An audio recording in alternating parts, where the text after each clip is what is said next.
Duke and Duchess of Sussex agreed Frogmore Cottage. Deal to pay no rent after funding refurbishment costs. The Duke and Duchess of Sussex agreed a deal not to pay rent on their Windsor home after paying back the money used for its refurbishment. Prince Harry and his wife, Meghan, lived in the 5-bedroom Frogmore Cottage while still working members of the royal family. But when they stepped back from official duties and moved to California, they agreed to refund the £2.4 million taxpayers had spent on refurbishing the abode. Though it was reported they would pay a commercial rate for the property, which would cost an estimated £150,000, £230,000 a year. Buckingham Palace have now confirmed the lump sum payment they returned wiped out their rental obligations, as the money was seen as rent in lieu.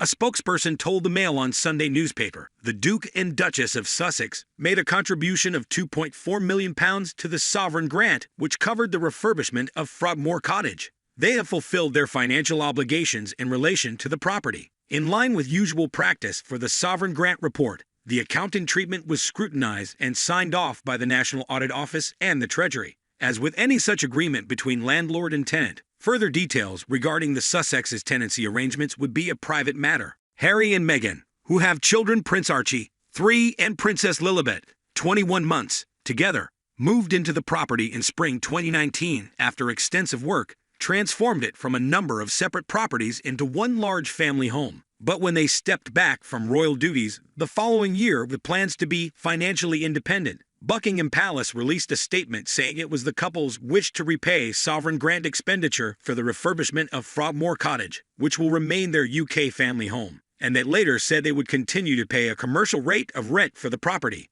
Accounts show they paid 5 months' rent before handing over the £2.4 million lump sum in September to cover the refurbishment costs. Official reports for the sovereign grant, which detail public spending on the royal family, show the money was split into 3 headings and recorded on 2 sets of accounts. The sum is listed as both rental income and recharges for functions and other income in the 2020/21 figures, and the following year the final part of the money is listed as deferred income under current liabilities. Former cabinet minister and Privy Councillor Norman Baker has blasted the deal. He said, "It is outrageous that Harry and Meghan should be able to live in a huge house on these terms, while regular people struggle to put food on the table."